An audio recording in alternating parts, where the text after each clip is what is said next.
soy Humberto Rodríguez Gutiérrez, estudiante de UNIDEP en la licenciatura de Arquitectura, y para la materia de resistencia de materiales vamos a ver algunos conceptos. Definición de esfuerzo. Como esfuerzo denominamos la fuerza que aplicamos contra algún impulso, resistencia, para contrarrestarlo o revertirlo. Dentro del esfuerzo existen diferentes tipos que a continuación vamos a explicar. Mediante ejemplos les vamos a explicar los tipos de esfuerzo que existen. Una barra o un elemento que al ser sometido por una fuerza hacia afuera se llama tensión. Como ejemplo, los tirantes en un puente que actúan a tensión. Si un elemento es estirado en el sentido de la fuerza, ¿qué pasa si invertimos la dirección de las fuerzas? Es decir, hacia adentro, pues se llama comprensión. Y este encoge al elemento en sentido de las fuerzas. Como ejemplo, podemos mencionar las torres o columnas que se encuentran en un puente.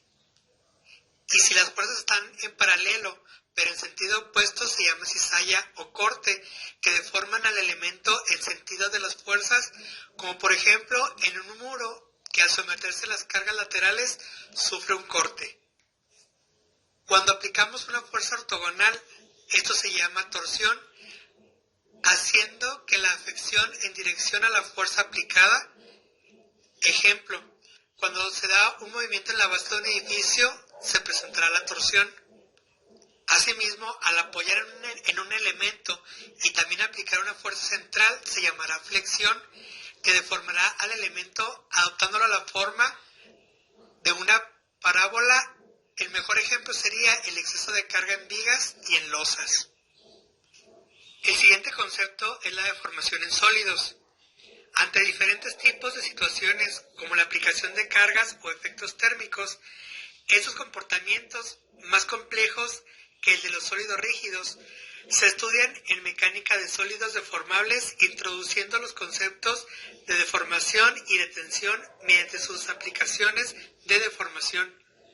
Una aplicación típica de la mecánica de sólidos deformables es determinar a partir de una cierta geometría original de sólido y unas fuerzas aplicadas sobre el mismo si el cuerpo cumple ciertos requisitos de resistencia y rigidez.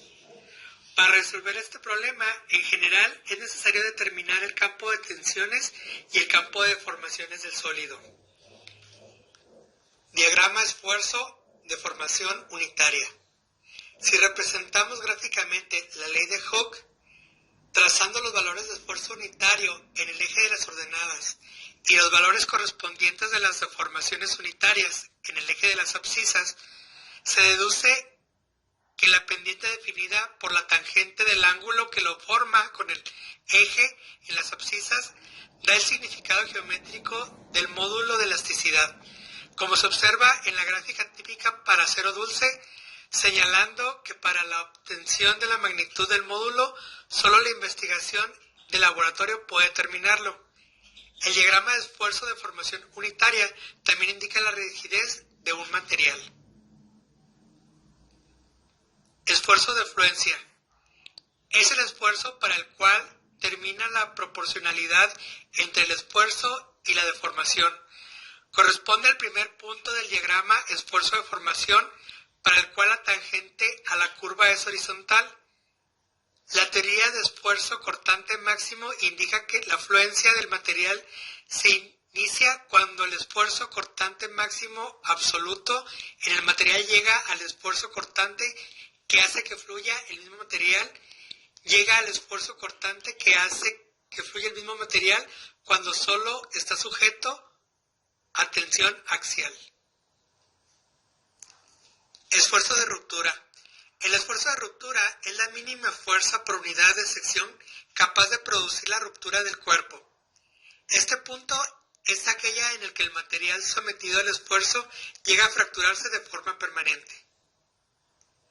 Módulo de elasticidad. Se trata de una capacidad proporcional a la rigidez de un material cuando se somete a una tensión externa de tracción o comprensión. Básicamente, la relación entre la tensión aplicada y la tensión experimentada por el cuerpo cuando el comportamiento es lineal. Imaginemos que a una goma y a un metal le aplicamos la misma tensión. Observaremos una deformación elástica mucho mayor en la goma comparándola a la deformación del metal. Esto demuestra que el módulo de elasticidad en el metal es más alto que en la goma y por tanto es necesario aplicar una tensión mayor para que sufra la misma deformación verificada en la goma. Ley de Hooke. Esta ley establece una relación entre el esfuerzo y la deformación que experimenta un cuerpo cuando está sometido a una carga. El esfuerzo y deformación son directamente proporcionales, es decir, cuanto más esfuerzo resiste un material, mayor deformación experimenta, y cuando menor esfuerzo resiste, menor es la deformación. La ley de Hooke se cumple hasta que el material alcanza su límite de proporcionalidad. A partir de dicho punto, los materiales dejan de comportarse elásticamente. La constante de proporcionalidad entre el esfuerzo y la deformación se conoce también como el módulo de elasticidad, módulo de Young, y podemos expresarla de la siguiente manera. También podemos expresarla como la tangente del ángulo que existe entre la recta de proporcionalidad y el eje de las abscisas.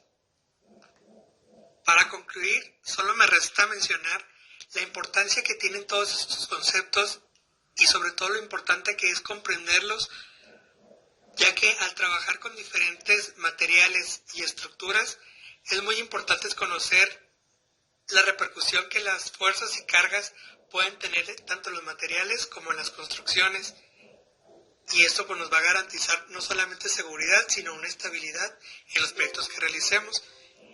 Espero que estos conceptos sean del agrado y les ayuden a tener una idea más clara de lo que es cada uno de ellos.